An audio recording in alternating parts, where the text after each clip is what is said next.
शरद पूर्णिमा की कथा, प्रेम, भक्ति और दिव्यता की अमर कहानी। भारत की सांस्कृतिक और आध्यात्मिक परंपरा में शरद पूर्णिमा का विशेष स्थान है। ये केवल एक तिथि नहीं, बल्कि प्रकृति, प्रेम, भक्ति और ईश्वर की कृपा का अद्भुत संगम है। आश्विन मास की पूर्णिमा को मनाई जाने वाली ये रात्रि चंद्रमा की सबसे उज्ज्वल रात्रि मानी जाती है। मान्यता है कि इस रात चंद्रमा अपनी 16 कलाओं से युक्त होता है और अमृत वर्षा करता है। लेकिन शरद पूर्णिमा का महत्व केवल खीर रखने या चांद देखने तक सीमित नहीं है। इसके पीछे छिपी है भगवान श्री कृष्ण और गोपियों की अलौकिक कथा, जिसे रास लीला के नाम से जाना जाता है। वृंदावन की शरद रात्रि। बहुत समय की बात है, वृंदावन की धरती पर शरद ऋतु का आगमन हो चुका था। खेतों में धान लहलहा रहे थे, यमुना का जल शांत और निर्मल था और आकाश में चंद्रमा धीरे धीरे अपनी पूर्णता की ओर बढ़ रहा था। उस रात का चंद्रमा कुछ विशेष था। उसकी चांदनी में एक अलग ही माधुर्य और शीतलता थी। वृंदावन की हर लता, हर वृक्ष, हर प्राणी उस प्रकाश में नहा रहा था। उसी समय भगवान श्रीकृष्ण यमुना तट पर खड़े थे।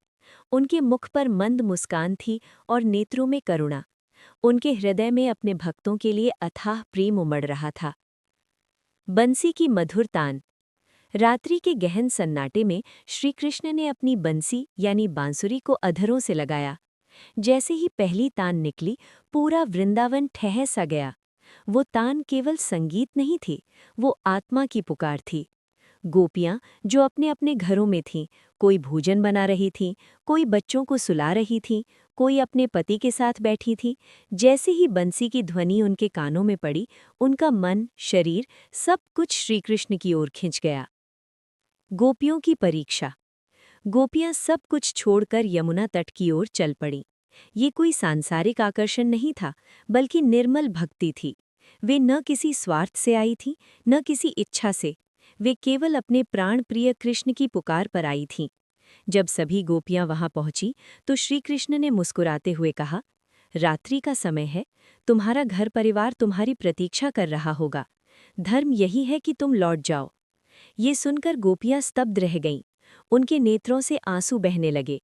उन्होंने कहा, हे नंदलाल, हमारे लिए अब संसार में कुछ भी शेष नहीं। हमारा मन, हमारा हृदय, हमारा जीवन सब आपको समर्पित है। ये भक्ति की सर्वोच्च अवस्था थी, जहां अहंकार, भय और बंधन सब मिट चुके थे। रास लीला का आरंभ। गोपियों की भक्ति से प्रसन्न होकर श्रीकृष्ण ने रास लीला का आरंभ किया। चंद्रमा की उजली चांदनी में यमुना तट पर दिव्य नृत्य और संगीत का आयोजन हुआ। अद्भुत बात ये थी कि हर गोपी के साथ श्रीकृष्ण स्वयं उपस्थित थे।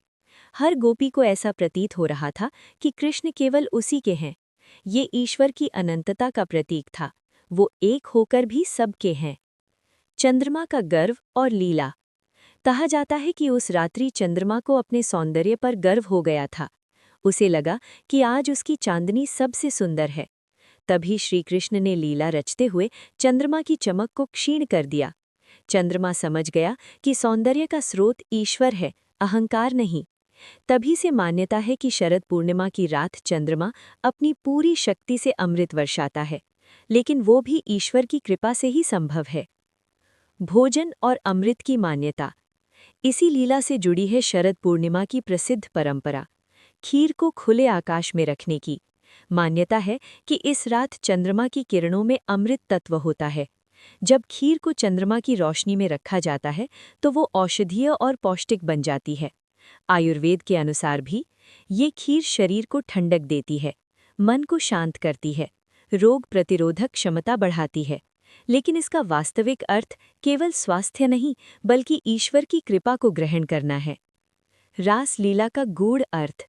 रास लीला को केवल नृत्य या उत्सव समझना भूल होगी।